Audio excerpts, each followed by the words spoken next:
Shalom, soda mole, wisne nonokan kit, helamatona iye, salam sehat.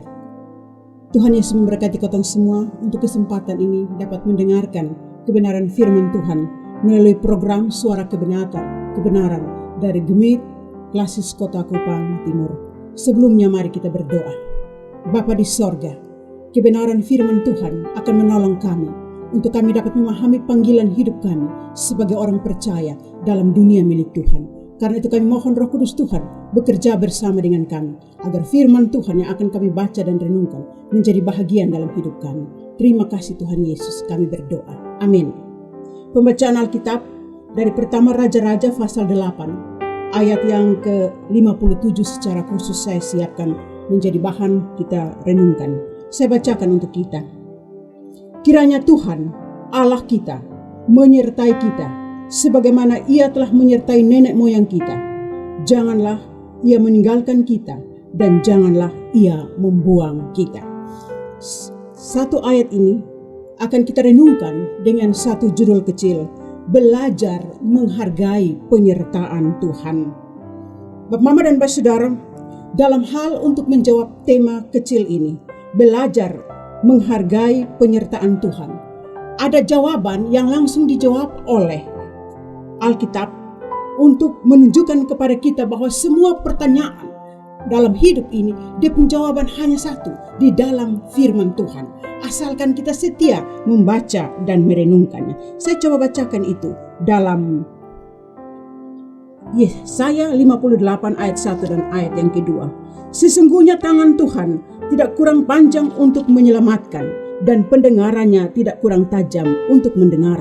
Tetapi yang merupakan pemisah antara kamu dan Allahmu ialah segala kejahatanmu, dan yang membuat Dia menyembunyikan diri terhadap kamu sehingga Ia tidak mendengar ialah segala dosamu. Saudaraku, dosa menjadi pemisah antara manusia dan Allah pencipta kita. Bapak, Mama dan Bapak Saudara, ada banyak bentuk dosa. Menurut Kamus Alkitab, dosa adalah tindakan orang per orang atau sekelompok orang untuk melawan kehendak Allah. Jadi dalam dosa ini ada tindakan, bukan hanya sekedar omong dosa-dosa, tapi ada tindakan yang menyertai. Artinya ada perbuatan dari dosa itu sendiri. Ada banyak dosa. Persinahan ada tindakan, mencuri ada tindakan, dan hal-hal yang lain. Fitnahan, dan itu ada tindakan. Semuanya menyertai dan itu dikatakan dosa. Karena itu dosa menjadi batasan antara hubungan Tuhan dengan manusia. Bapak, Mama dan Bapak Saudara, karena itu kalau kotong baca firman Tuhan ini, bahagian ini menjadi satu bahagian dari kesaksian atau suara dari Raja Salomo berkaitan dengan hubungan umat Allah dengan Tuhannya, bangsa Israel dengan Tuhannya. Setelah pentabisan bait suci, sebelum mereka masuk untuk ada dalam penyembahan puji-pujian dalam bait suci, wanta-wanti ataupun doa dan berkat yang disampaikan oleh Raja Salomo sebagai raja bagi umatnya, bagi rakyatnya, menyertai mereka untuk selanjutnya melakukan siarah dalam dunia yang Tuhan percayakan kepada mereka. Karena itu bahagian firman Tuhan yang kita baca ini adalah bahagian dari doa berkat, doa pujian bagi bangsa Israel dari Raja Salomo. Bapak, Mama dan Bapak Saudara, mari kita lihat sebelumnya. Ini satu hal yang luar biasa yang disampaikan oleh Raja Salomo. Ada harapan terbesar dari Raja Salomo untuk bangsanya. Harapannya itu adalah supaya mereka tetap ada dalam persekutuan yang mesra dengan Tuhan. Jangan meninggalkan Tuhan mereka. Tapi Ibu dan Bapak Saudara, harapan ini bisa menjadi harapan yang menyenangkan. Tapi ada juga harapan yang bisa membawa kita ada dalam persimpangan jalan. Harapan itu bisa kandas di tengah jalan. Dan karena itu Raja Salomo tahu akan hal ini, bahwa sesungguhnya bangsa Israel adalah bangsa yang tidak setia dalam hal menjawab harapannya sebagai seorang raja terhadap umatnya. Ini harapan besar yang disampaikan kepada bangsa Israel, sambil mengingatkan mereka bahwa nenek moyang mereka telah Allah tuntun keluar dari Mesir menuju ke tanah Kanaan perjanjian.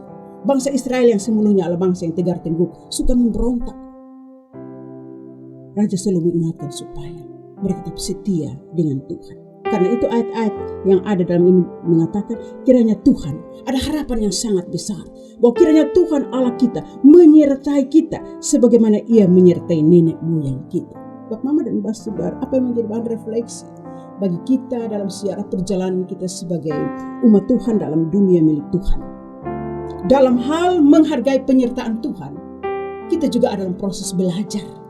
Belajar untuk mengenal kehendak Tuhan dan tidak gampang. Tidak gampang. Dalam berproses tidak gampang untuk belajar. Orang harus betul-betul memberi diri untuk ada dalam pembelajaran yang Tuhan berikan. Dan itu harus datang dari diri sendiri. Ada kemauan untuk belajar. Saya hanya ingin untuk menjawab bahagian perenungan ini. Bagaimana kita belajar menghargai penyertaan Tuhan. Ada dua hal yang dimana tadi saya katakan ada pertanyaan tapi juga ada jawaban, dan jawaban ini ada dalam Alkitab. Belajar untuk menghargai penyertaan Tuhan itu dengan cara saya arahkan kita untuk kita bisa membaca pada ayat yang ke-58 dan ayat yang ke-61. Dikatakan di situ, condongkanlah hati kita kepadanya. Yang kedua, hendaklah kamu berpaut pada Tuhan. Condongkan hati kepada Tuhan dan berpaut kepada Tuhan. Ini mengandung pengertian bahwa dalam hal menyembah Tuhan jangan setengah-setengah. Jangan ada berhala. Harta dunia kadang-kadang menjadi berhala kita. Sehingga hati kita tidak condong pada Allah yang Allah sumber berkat. Tapi hati kita hanya condong pada harta milik dunia kita. Dan itu jatuh sebagian. Kecintaan kita pada harta milik kita membuat kita kadang-kadang lupa untuk mencari persekutuan dengan Tuhan. Dan ada hal-hal lain. Padahal kita lupa bahwa Allah menyertai kita, Sang Immanuel. Kemarin kita merayakan Natal dengan tema, mereka menamakan dia Immanuel. Artinya Allah bersama dengan kita. Penyertaan Allah sempurna dalam hidup kita. Bukan sia-sia. Dan karena itu mari kita arahkan pandangan kita untuk melihat bahwa dalam ziarah perjalanan kita sebagai Israel masa kini, Allah tetap memegang tangan kita. Allah tetap menyertai kita. Allah tidak setengah-setengah dalam menuntun kita untuk memasuki surga yang bekal. Tidak. Yang penting penyerahan diri, percaya kita, jangan menduakan Allah. Bapak Mama dan Bapak Saudara, saya mau bilang bahwa Raja Salomo adalah raja yang berhikmat. Raja yang tidak ada raja sebelum dia. Karena dia punya hikmat. Dia hanya minta hikmat. Tapi dalam perjalanan apa? Keinginan daging akhirnya menyeret dia. Untuk dia pada akhirnya menyembah pada Allah-Allah lain. Istrinya 700 orang dan gundit-gunditnya 300.000 orang menyeret dia untuk menyembah Allah-Allah mereka dan meninggalkan Allah. Ini sinyal yang mau diserahkan oleh Alkitab bagi kita. Bahwa meskipun sekarang ini kita dengan gencar berkhotbah, tapi kita harus tahu tentang perjalanan ke depan bagaimana. Bisakah kita yang pendeta ini, yang khotbah ini, bisa menjadi berbalik menyembah Allah karena keinginan daging? Siapa tahu ini rahasia masih panjang kita harus tahu. Kita hanya bisa beromong. Karena itu mari kita saling menguatkan. Firman Tuhan ini mengingatkan kita bahwa Allah Immanuel menyertai kita. Tuhan Yesus memberkati kita dengan firman-Nya. Mari kita berdoa. Bapa di sorga, akal dan pikiran kami sangat terbatas untuk paham tentang kebenaran firman Tuhan. Tapi kami punya Roh Kudus Tuhan yang akan membaharui hati dan pikiran kami untuk lebih memahami akan kebenaran ini. Bahwa sesungguhnya Allah Sang Immanuel itu menyertai kami. Kami harus belajar untuk bagaimana menghargai penyertaan Tuhan itu dalam hidup kami. Sehingga kami terus belajar, maka kami akan tahu isi hati Tuhan. Bahwa Tuhan tidak pernah meninggalkan kami. Berharap kepada Tuhan tidak akan mengecewakan kami. Berbeda ketika kami berharap kepada manusia.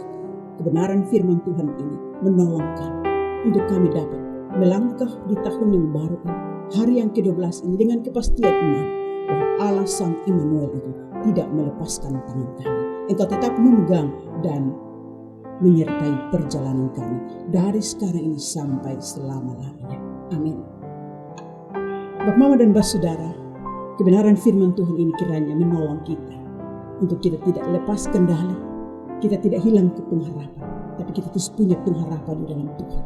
Bahwa Allah yang kita imani adalah Allah yang setia dalam ketidaksetiaan kita. Tuhan Yesus memberkati kita dengan firman-Nya. Amin.